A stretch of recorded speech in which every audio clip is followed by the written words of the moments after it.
For the eyes of the Lord are over the righteous, and His ears are open unto their prayers. But the face of the Lord is against them to the evil. Now, ang atong tunan is about ang scenario sa whole chapter sa Acts chapter 12. Sa diyang si Peter, si James, gidakop ni Herod, then si James, the disciple of Christ, gipatay, giputlagulo, then si Peter gipreso, but naay nahitabo sa iya. Napaka-experience yung kinabuhi sa diyang when you are sleeping. Then, matulog ka rin. Nagigtulog. Then, sa iyong pagmata na ay mga good news, na ay mga panghitabo na makapanindot sa iyong pagmata. For example, natulog ka, lagi problema, nag-pray ka, ipakatulog ka sa Ginoo, di pagmatay mo, pag-abril mo sa imong cellphone, naingon, ay, nagpadala na ko, kuhaan na dito. So, kung sa imong feeling, kung naakay na kung nga problema about financial, then God sent a miracle. That's why our message today is, wake up to a miracle. So, ang ato ang scenario in whole chapter is, nag-hisgot sa milagro na nahitabo kay Peter. Now, kung ma-imagine nato si Apostle Peter, 3 times siya na gidakop o gipriso for the reason sa iyang pagwali sa pulong sa Ginoo. First, sa Acts in chapter 3, nagwali sa ni John, then giyayin nila ang usak ka bakol na 40 years na, then ikaduwa in Acts chapter 5, then ikatulo in Acts chapter 12. So, naatay mga revelation gikan sa Dios na nagahatag na nato kasiguruhan sa difficult days of our life. So, unsa kaha ang imuhang experience sa panahon na nahikatulog ka o pagmata nimo? Napay gipukaw ka kay maingon mata na diha o kay bugas o gipukaw ka kay naay ni abot na bugas. Asang nindot ato? Katong gipukaw ka kay walay bugas o gipukaw ka kay naay ni abot nga bugas. Siguro pag walay bugas, gipukaw ka mo sa mutag kalagot na naman, lami kay imong damgo nya naputo lang. O bisan pag lami imong tulog o gipukaw pag panalangin, siguro asa man nasaman, di ba? Maripay jud ka. Tanaw kay kinabuhi ni Peter na priso siya dili tungod kina sa gibuhat tungod kay nangalagad siya sa Ginoo. Now, naay tulo ka mga revelation ng Diyos sa senaryo o sa kimtangan ni Peter para masabtan nato ato ang abrihan o sugdan sa pagbasa ang binuhatan in chapter 12, 1-4. Karon niadtong mga panahon na si Herod ang hari migamit sa iyang mga kamot aron sa pagsakit sa pipila sa iglesia o siya mipatay ni Jacob o ni Santiago. Igsuon ni Juan, pinaagi sa espada. O tungod kay siya nakakita nga kini nakapahimuot sa mga Hudeo, siya midugang pa sa pagpalakop usab ni Pedro. Kadto nga adlaw sa tinapay nga walay ipapatubo. O diha nga siya nakapadakop na kaniya, siya mibalhog kaniya sa bilangguan o mitugyan kaniya ngadto sa upat ka tinup-upat sa mga sundalo aron sa pagbantay kaniya sa pagpanglarang human sa Easter sa pagpaatubang kaniya sa katawan. Now, didakop si Peter, then dibantayan siya og 16 ka mga sundalo. Dito ka ka-ekyas, no? 16 ka sundalo. Ano na may pagka-superpower ka, may pagka-superman ka, o master ka sa klase nga karate. Pero ako kabalaan ito kutsara, hindi ta kay gado sinduha lang kasundalo. Now, naay mga tulo ka mga gipadayag ang Dios sa atong panahon karon, even in the time of Peter 2,000 years ago, God revealed 3 wonderful assurances in the difficult days of our life. Number 1, wake up to miracle first. God says our trial. Nakakita ang Diyos sa nahitabo. That's why in 1 Peter in chapter 3 verse 12, the eye of the Lord was over the righteous. Kining righteous sa Bible, it's all about katong na-relasyon kay Jesus. Wala nagaingon na di kini sila makasala. Wala nagaingon na kini mga buotan, kini mga sagrado ng mga tao. May righteous in the New Testament, kadto sila na ay personal na relasyon kay Jesus. And the Bible say they are righteous. So it means, kung sama ng imong kinabuhi karon, naa ang Ginoo sa imong kinabuhi. God says our trial. Nakita sa Diyos. Sama sa akong Sunday school that our trial and testing, God see our trial. God nakita sa Diyos, nagipatay si James. Nakita po sa Ginoo, nagidakop si Peter. Nakita po niya na 16 soldiers na nakabantay sa iya. God watched and noted what Herod Agrippa was doing to his people. Kaya pala ang Diyos kung sige buhat ni King Agrippa. Kinsa man ni si King Agrippa, this evil man was the grandson of Herod the Great who ordered the Bethlehem children to be murdered. Nakahinanda mo sa pagkatao ni Jesus sa Bethlehem. Kinsa na itong Herod na ipapatay niya ang mga bata 2 years old down. Maoto ang iyahang apuhan. Ilang pamilya, grabe gad, no? May utang grabe ni pamilyahan, Gikan sa apuhan, pag-ato sa amahan, pag-ato sa anak, grabe mga pangis, no? And the nephew of Herod Antipas, kita niya si Herod Antipas. Tiyo niya si Herod Antipas, maoni siya ang nagpaputol sa ulo ni John the Baptist. Sa ilang kaliwat daan. And John the Baptist beheaded. So makaingon kita na kining pamilyaha, ang Herod family, mga pamilya sa murderer. Na naman kay dili sila mga pure na Hudiyo, ang ilang mama lang Israelite. Muna sa usahay ni Malikayan ko ang mama lang Kristohanon. Unless kung nadala nila ay Timothy, kaya ang mama glunan ni Timothy, mga Israelite, ilang mga bana, mga dili Israelita o sa ato pa dili mga Kristohanon. Pero kung mamanid sa inahan ang iyang mga anak, mutubo na siya. Nanay kahadlok. How about Herod? Napula yan pag-manage, kay mga hari niya sila. Di sila pwede pakialaman sa ilahang mga inahan o mga asawa, kay delikado. Di pa sila ipapreso. Grabe ang ilahang balaod kaniya ito. Atong panahon karon, so kinaman na ito, like sa kinabuhi ni Timothy, dahil mama o iyang lula ng alagad sa Ginoo. So, don't worry sa inyong mga partner o mga anak na lalaki, one day, don't give up in prayer. But remember, the one is first thing, the assurance, sa panahon sa kalisod, God saved our trial. Herod had several believers arrested among them. Nasa ipang padakop, according sa verse 1 and 2 sa book of Acts. So, kita yung gidakop, si James. Gawas anak, wala pa sa natagpaw, ipapatay pa rin niya. God permitted Herod to arrest Peter and put him under heavy guard and prison. 16 soldiers from 4 for each watch.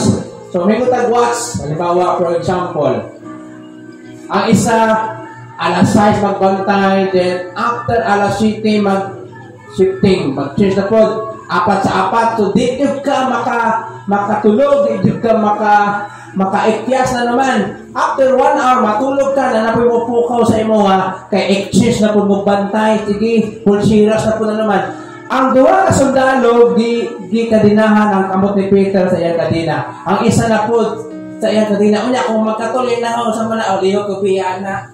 Ano man, side by side, na ay nakakadina na sundalo. Gawas ana sa pertahan, na ay duha. Saan ba niyo na pag-ikyas? Ang ibang pagyod, nag-shifting, after 1 hour, mamukaw, mata diha, kami na po diha, grabe, wala yun ba? Pag humasa problema, begitu gaya, nanokso na po ang sakit, nanokso na po ang walay kwarta, walay bugas, but good things, kunya atong mapitan, iunsa sa Ginoo, kaliwala sa ekstrikto na pagbantay sa kaaway, God will make a way. Amen? Hallelujah, Jesus. Thank you, Lord. With the soldiers chained the prisoner with 2 watching the door. Ito kabantay. Hindi juga kaitas kay ibantayan, apay magkatupad, sawali mo na. Why was James allowed to to be arrested or die while Peter was rescued. No, mamaya pangutan natin, naman, mamatay man na siya, nabuutan man na siya. So I remember when I was sa bukid, naanit to, ibuutan lagi daw. Sa ilang pananaw, puti mo to, na wala man nakalagad sa Ginoo. Kasi nga, oy, buutan, namatay. Nagkalang utan, bukit pa man gihapon. Man ka, no? Na makaingon tanan, dahil magikuha man na sa Ginoo, nabuutan man na. Makatabang man na sa barangay, sa puno. Muhatag man na kwarta sa kuno, namatay man na. So the answer is, it is the sovereign will of God. Kung gano'n, wala man si James ang ipreso, nanong siya man ang ipatay.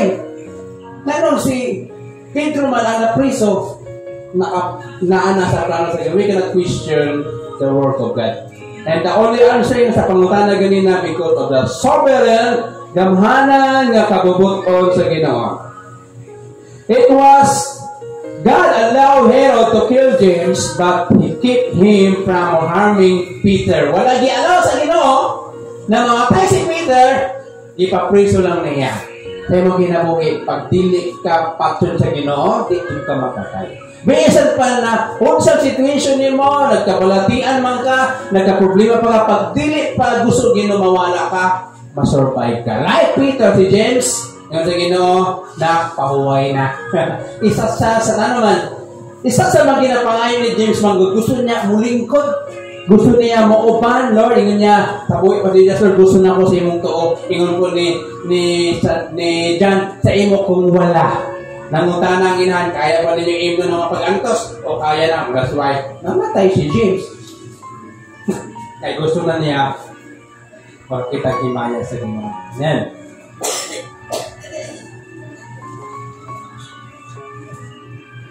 But, ang pinaka-nindot, it was the throne of heaven that was in control, not the throne on earth. Namin kita, kung naay Diyos, na may mga problema man. Because in our situation, in our time, naagta sa trono sa grasya. Kaya kung ang Ginoo, ihaling time to build the kingdom, and I'm sure, wala yung mga krimen na makita mo. But because the grace of God is sitting on the throne, that's why dili malikayan unless kung muduol ta sa Ginoo. It is good to know that no matter how difficult the trial or how disappointing the news, God is still on the throne and has everything under control. Kung sama nakita po kay Peter, nagidakop man siya. Ang nakita po kay James, ipatay man siya. Kung nakita po si mga karon, nakita po sa tuwag. And the one thing is sure, God is in control. So, unsa man ang unang assurance sa Ginoo sa lisod nga panahon. First, God see our trials. Mga igsoon. Nakita sa Ginoo as I said kanina sa Sunday School, God see our trial. Kay balusa sa imong situation, kay balusa sa nag-aabot sa imo, kung nakaibalo pud siya nalasdan ka na. Ang gusto lang niya na makapaabot ta sa timing sa Ginoo. Amen? Number 2, in the same chapter and verse, 1 Peter 3 verse 12, and his heirs are upon their prayers. The second na kasiguruhan sa panahon sa kalisod. Una, nakita niya ang imong problema. Ikadua, God hears our prayers. Nakatanaw na to Acts in chapter 12, 5 to 7. So, we can ma-notice na to ang ginahimo sa panimalay ni Mary na inahan ni John. They are praying for Peter. Never underestimate the power of a praying church. That's why, bisin kamay lang ang usa ka si iglesia na dapat na adutay prayer time. Especially ang ato ang prayer meeting. Hello?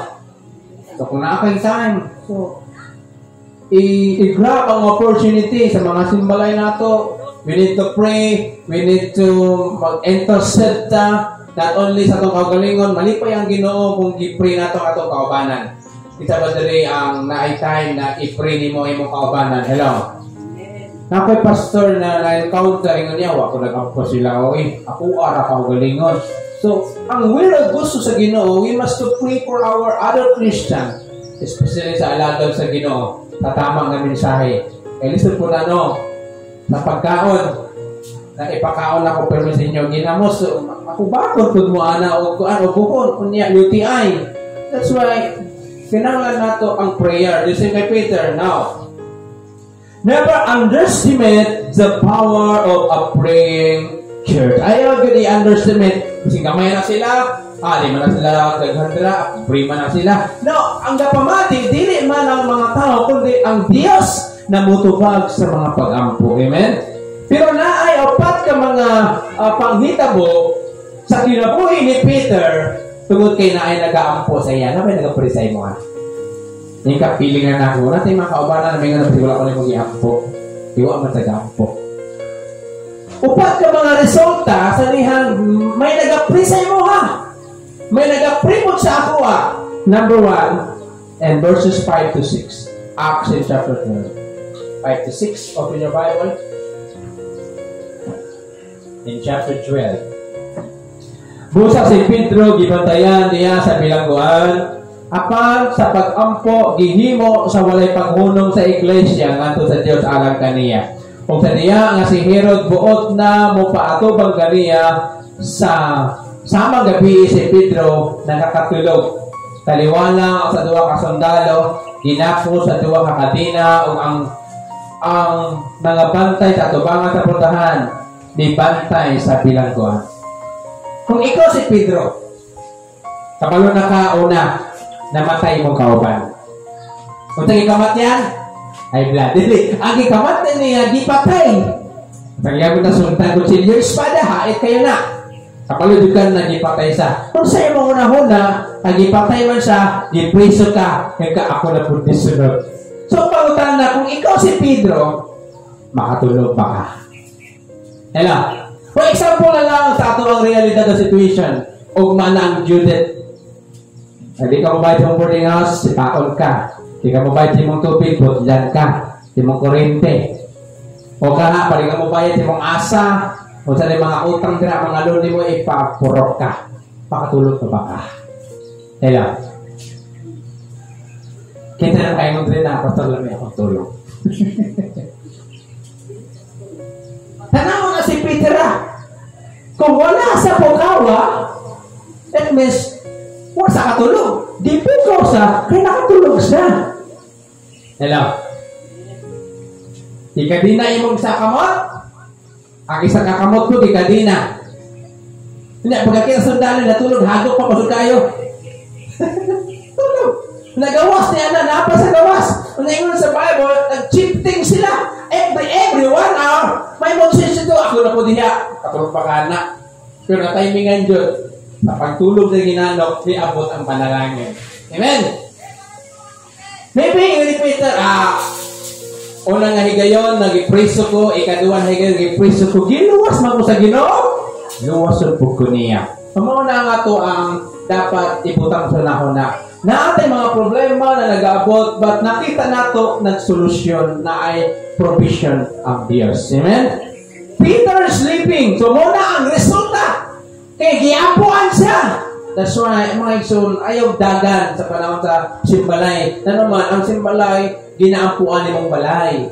Ang beneficiaries, dili ang nag-ampu, ang giampuan. This is simbahan. Amen? Si Peter, na ano sa dito, nag-struggle sa pero within sa yung struggle, and verse 5, na ay mga prayer warrior. Amen? If you were chained to 2 Roman soldiers and facing the possibility of being executed the next day, would you sleep soundly? So, ikaw na, makamuro kang maayo. Wala na mo, mamamatay na ko. Hindi ko, mga pangumunta kong pangandoy. Hindi na ako kalaglaan. Ipatyununon na ko. Katulog ka ba ka? Pero si Peter, kahagok pa. Na naman, naamay, nagpray sa yaha. Amen? Kaya pagkadukan pa suwan, may kape. Naman din mag-ampo, wala man nag-i-apil ang kape itong prayer. Bonus naman na. Kung wala po. So, ang pinakanindot is what gave Peter such confidence and peace. Kung sa kaha ang naghatag kay Pedro o kadasi o kalinaw. Because number one, many believers were praying for him. Nindot, no? Kung maging part ta sa nag-aampo sa itong kauban, bisang wala tagibayran, bisang wala taging salamat sa pagpriha, no need na. At least makita natin na malipayon siya kay part ka sa pagpray sa iya. Muna ang milagro. Amen? Ikadua, and this helped to bring him peace. Now, ang Philippians in chapter 4, verse 6 and 7, be anxious for nothing, but in everything by prayer and supplication, with thanksgiving, let your request be made known unto God, and the peace of God which surpasses all understanding will guard your hearts and mind. Mauna, makatulog ang sa katao kay gitugyan man niya ang tanan. Bisan pa utak na po sa problema karon, muutang niya, sakit pa, anak pa niya mo, nag-struggle, niya di lang isa, niya kung napunin anak, katulong ng sakit, so sakit na sa ulo. Pero kung makabalo ka, makatuong ka sekreto sa pagtugyan sa Ginoo, ingon sa verse 7, and the peace of God will guard your heart. Lami imong tulog. Yung ni Peter, akay kong patay. Kita, tikuwang na dito ako. Although wala pa na nabutan dito, no? Pero ang tanong na naanasa sa gitaw na to na 40 to 50 plus. Pero wala din siya. Nakatulog din sa maayo. That's why, ang una na senaryo, makatulog ka. Gawa sa nag-pray sila, pag-pray po. Amen? Pray ko na ka ng naimang nguyam. Kanya karon ningon sa na istorya ko ang nabi to. Ang naita ko na sila na magkadayon. The same way sa itong kinabuhi. Prayer has a way of reminding us of the promises of God's word. Psalm 4 verse 8, Psalm 4 verse 8, I will both lay me down in peace and sleep, for thou only makest me dwell in safety. Yung ni David, ima kong gipahigda, gipatulog sa kalinaw, ug nakikatulog ako, kay himuon mo ko nga safety. Muna ang hindot. Kung nag-aampo ka sa Ginoo na ay gaampo sa imo nga, mahimo kang obedience. And verse 7 and 11 in the book of Acts, og tanawa ang anghel sa Ginoo miadto kaniya og usa ka hayag misidlak sa bilaguan, og siya midagpi kang Pedro sa kilid, og mipabangon kaniya og miingon, bangon pagdali, ug ang iyang mga kadina na nangahulog gikan sa iya mga kamutano miingon sa pagdali kay doon lang chifting. Mukaw na po karon kay mag-chill na po sila og bantay. Muna giingon sa pagbangon pagdali. Og siya o ang miingon kaniya, baksi ang imuhang kaugalingon og isulbod ang imong sandalya, og sa mihimo ingon og siya nagaingon ngadto kaniya, isulob ang imong pisti og sunod kanako. Og siya migawas og misunod kaniya og wala kayo nasayod na tinuod badi ay katong gihimo sa anghel. Apa nagunahuna siya na makita sa panahon. Tanang natagi pangayo sa Ginoo ba? Murag di ka makatuo na tubag na. Murag prayer pa man ako ni. The same kay Peter. Ay pinagdamgura siya na naay nagluwas sa iya. Katong makinabuhi no sa dito makatuo, but makita nato gina-surprise sa Ginoo. Number 2 na situation is Peter obeying. So, sa atong kinabuhi og panahon karon, the same way na agya po ang mga anghel sa Ginoo nag-minister. That's why kung magawas kung balay, pag-ampo prepare me. Na-protektahan ka sa Ginoo. Ano man, dinisipte ang kadalanan, if you are praying, then the angel of the Lord will mag-aupan o mag-protekta sa ato ang paglalaro. Sama sa Psalm 34 verse 7. The angel commanded Peter to bind his garment with his girdle, and then he put his sandal. Gisugot sa anghel, kaya wasan nila, kay protekta nga. O muna, yan yung guru niya ang sundalo. Wah, akong nakit ko kay igang kayo. Tingnan tayo ng langit. Pagsuot kayo, magawas na bugnaw kayo sa gawas. Kung nindot kayo, na mo-obey ka sa Ginoo, kay na ay nag-pray o nag-pray ka. Kaya mga prayer Paul? Hello? Mga prayer Paul? di ka pwede na di mag-obey sa Ginoo. Pero kada mga dili prayer for, dili na mo obey. Ang Ginoo seek ye for the kingdom, dili na mo seek ye first. Ang seek is those added na naman, tanawa nga ng prayer time, tanawa nga ng prayer life, uga kaayo, bugnaw pasimod sa iring. Pero mga prayer for, muubbi na sila. Listen kay Peter, nagipo ko sa mata, ko diya, ko patugari, mamatay na ko, umba. Pero malaki sa daling ako, matay, ipukaw eh. Hello? Pero mukawot na panalangin ng like kay Peter. Ikatulo na naitabog, ang nag-pray si Peter, o giprehan siya, Peter knocking. In 12 verse 16. So, ako na sang ikaw ng senaryo, sa diya nakagawas na sa, niya, tinuod dito, ipadala sa ginawang angel, diniadto ta sa balay, na nag-ampo dito sa balay ni Mary, na inahan ni John. Peter decided that the best place for him would be in the prayer meeting. Talihang, na ay mga panalangin, talihang gitupag sa Ginoo ay pag-ampo, atong simbahan, mag-testify ka that God is good. Dili ka matungkol, kwarta ka nun, ato ko sa mga nagupintahan, palit ko ani. Di paulahi ang simbahan. Tanaw si Peter. Ako sa diretso. Dito sa nag-ampo. Ikaw. Sa na makadawat at panalangin. Asa ka ni Adto. Dito. Sabi yung shopping bilang mali. May opera sa akin. Budget na ron. Ito. Dapat natin mapanalangin kung saan man naghihimo sa Ginoo. Wajud ta sa balay kung asa ang ginaampuan. Amen? Come on na sa ang wake up to a miracle. First, God hears our prayer. And finally, Peter declaring in verse 17 in chapter 12, apan siya nagsinyas nga to kanila, pinagi sa kamot, aron sa pagpahilog kanila. Kaya saba na kayo, yung sa inyo pagawas, nito ba ka niambak ba ka? Sinungutan na din ang tao. Kung saan di mo na mga kwarta, nangutan ka? Kung saan ba naguguldak ni mo? Gikawat ni mo? Saan ba nagigay mong kwarta? Di ba? Hello? Ay mga kan ba? Excited kayo makabalos ni mo ang blessing. Totally excited kung naunsay mong problema. Hindi na mali ka yan.